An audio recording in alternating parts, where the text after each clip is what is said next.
నిజంగా ప్రతి టర్నింగ్లో చాలా అద్భుతంగా కనిపిస్తున్నాయండి లొకేషన్స్. ఒక్కొక్క టర్నింగ్కి ఒక్కొక్క రకమైన కొండల షేపులు అలా చాలా బ్యూటిఫుల్గా ఉంది ఈ జర్నీ అయితే. కొండలపైన జర్నీ అయినా కానీ ఇంపాసిబుల్ అని అంతా అన్నారండి. డార్జిలింగ్కి సిలిగురి నుంచి వెళ్ళేటప్పుడు పిచ్చోడిగా నువ్వు, డార్జిలింగ్కి ఏంది సైకిల్లో ఏంది, పిచ్చోడివే నువ్వు నిజంగా అన్నారు.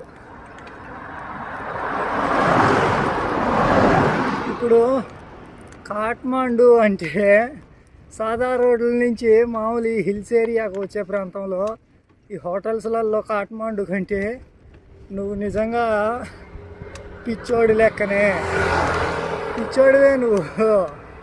కాఠ్మాండుకి ఏంది సైకిల్లో ఏంది.